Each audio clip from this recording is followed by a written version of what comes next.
Bob est fan de Tintin, une passion qu'il expose jusque dans la vitrine de son restaurant, mais sa collection ne plaît pas à Moulinsart, la société qui gère l'œuvre d'Hergé. Celle-ci exige qu'il retire une bonne partie de ses objets, sous peine de poursuite. Dans cette rue calme de Scarbeck, difficile de passer à côté du faubourg Saint-Antoine. La petite brasserie déborde d'objets en tout genre évoquant Tintin. Car le célèbre reporter est aussi le héros préféré de Bob, le patron. Celui-ci nous ouvre les portes de son univers. Ici, bien sûr, nous sommes au centre, le cœur du restaurant, où on trouve évidemment toutes les différentes parodies et interprétations qui partent tout azimut, quoi. Il y a le lotus jaune, un petit symbole pour la mort d'Hergé, une exposition sur la contrefaçon. Je veux dire, c'est franchement chaque objet ici au mur a sa symbolique, a son histoire, a son vécu qui me fait palpiter tous les jours. Le restaurateur tintinophile possède aujourd'hui près de 200 pièces. Des parodies, des pastiches, mais aussi des hommages aux héros d'Hergé. La collection commence en 1991, l'année d'ouverture du restaurant. Étant fan de BD, je me suis dit, bah, tiens, Tintin est agréable, mais quand il est en plus revisité par des grands noms de la bande dessinée, c'est quelque chose. Et du coup, je me suis laissé aller dans ce style de décor-là. Et maintenant, ça fait 20 ans que cette passion grandit et les murs en parlent d'eux-mêmes. Une passion dévorante qui fait le bonheur de Bob, mais aussi de ses fidèles clients. Où le personnage Tintin est mis en situation dans des environnements qu'on n'a pas l'habitude de voir et qui ne correspondent pas à un background, je dirais, de bande dessinée.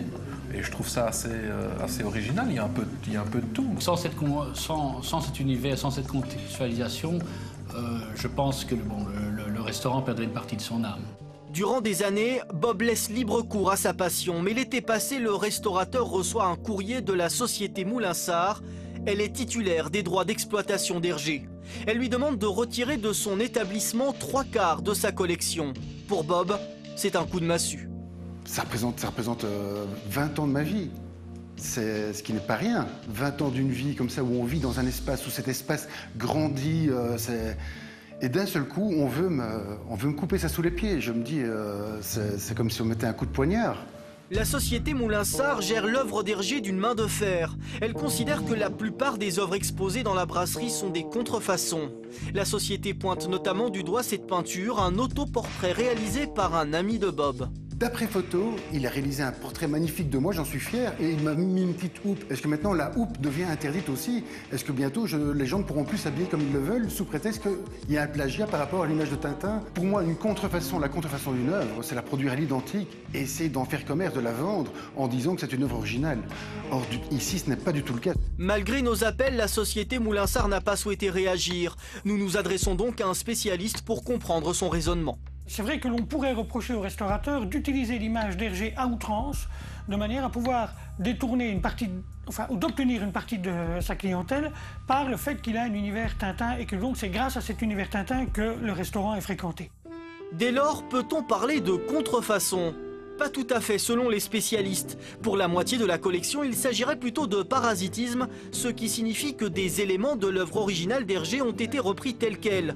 Ce genre d'utilisation tombe bien sous le contrôle de la société Moulinsart. Nous savons que la politique de la société Moulinsart est de ne pas laisser passer ce genre de choses, donc il est à conseiller aux brasseurs soit de retirer les objets, soit, pourquoi pas, de tenter l'impossible et à savoir obtenir l'autorisation de la société Moulinsart de les exposer.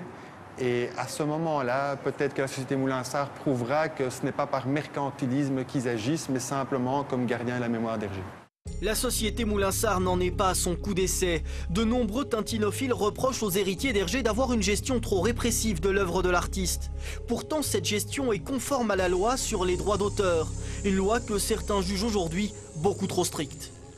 Je pense en tout cas qu'il faut réfléchir et il faut voir s'il y a une possibilité d'amender, surtout lorsque les restrictions empêchent la propagation de l'œuvre. Ça fait partie du patrimoine national, je l'ai dit, et donc c'est la propagation culturelle de la Belgique aussi. Et donc à ce titre, moi je pense qu'il faudrait quand même voir s'il n'y a pas moyen de faire preuve de plus de bon sens, en tout cas dans ce dossier, parce qu'il faut bien reconnaître qu'en l'espèce, je trouve que la société qui exploite les droits de Tintin a quand même poussé le bouchon un peu loin. La société Moulinsart a même lancé un ultimatum ultimatum. Bob doit se défaire de sa collection au plus vite, sans quoi il s'expose à des poursuites judiciaires. À quoi ça va leur servir de venir me faire vider d'un petit établissement à Scarbeck comme ça, de tout un décor en fait, qui ne leur porte pas préjudice? C'est ça qui m'émeut le plus. Je me dis, mais je ne leur fais pas d'ombre.